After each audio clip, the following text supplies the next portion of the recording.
You've been a little bit everywhere, including WCW back in 2000. I'm real interested in this run because I haven't really heard you talk about it a lot.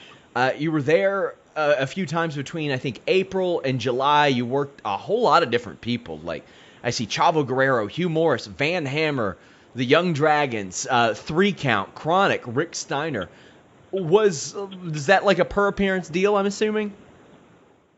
Yeah, it was one of those things where they actually needed security guards that kind of knew how to bump around, because the story I heard was that Hogan got hurt in Colorado before we started going up by just a regular security guard that bumped into his knee. That didn't, they wasn't a worker. They didn't know how to wrestle, and they didn't know how to bump.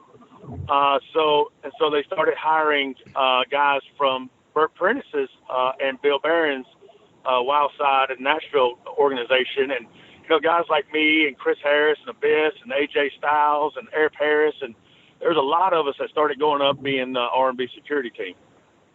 So as I see this, I mean, you worked there for on and off for several months. Did you think that anything else was going to come of that? I kind of didn't think anything would come of it, just because, I just knew that at the time my size, I was only like 170 pounds, I think, and I just knew they kind of wasn't looking for anyone. Because I know at one time they hired AJ and Air Paris to be Air Raid. Yes. But, that didn't last very long either. Yeah, that was right before the company closed. You actually teamed with Air Paris a couple times I saw. I was only able to find one of these online, and it was the 3 Count match. You ended up taking their finish. Did you get any...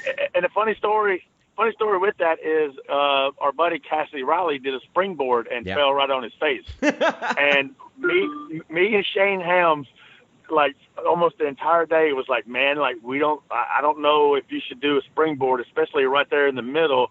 Later in the match, those ropes are going to be wet, blah, blah, blah. He's like, oh, no, I can do it. And when he fell, me and Shane just stopped. It was like, stupid, And then I was like, tag me in, and then we just went home. AJ Styles has said in the past that when he kind of started with WCW, that guys like Shane Helms, who hadn't really been there that long but knew how things worked, would give him feedback and input, kind of help him along. Did you get any of that from any of those people? Because, I mean, you work guys who were fairly new, like 3 Count, but then you work guys like Van Hammer, Chavo, Rick Steiner, all kinds of people. Yeah, the one of the funny things is when I first went up there and I was working Chavo, they were calling all these spots in the back and stuff, and I'm used to calling stuff in the ring. I'm sitting there going, wait, I got to remember every bit of this. I was like, okay, I will try, and when we came back, Chavo was like, oh, you did really good, for, not having to call stuff out there. But Shane Helms and Shannon Moore, I knew them just because of Nashville and stuff. I knew them for a long time coming up.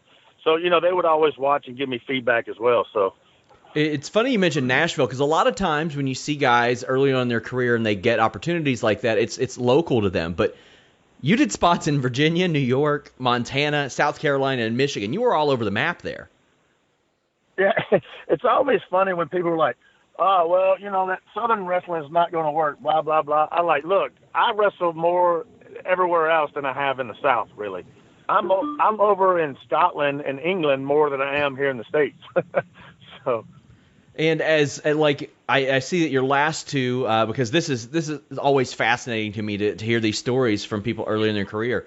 Chronic, Rick Steiner. You had a couple of those, and Chronic was getting a push then, and they were just killing people. Ugh. What was that like? Yeah. Those guys were super cool with me, too. And they even told me before we went out there, they said, hey, kid, this is going to hurt a little bit. I said, thanks for the warning. And I remember the deal with Rick Steiner, if you go back and watch it, it was another guy in the ring with me, too. It was a handicap match. It was me and this guy named Shane Eden against Rick Steiner. The reason that match came about is because they caught the other guy sleeping on the massage table. Oh, and wow. Terry Taylor came by and slapped him back of the head. Was like, are we paying you to sleep? Blah, blah, blah. And then the next thing I know, we're in a handicap match with Rick Steiner that wasn't booked earlier in the day. And I'm like, wait a minute, what happened here? And Rick said, hey, I got to find a way to get rid of you to take business with the kid.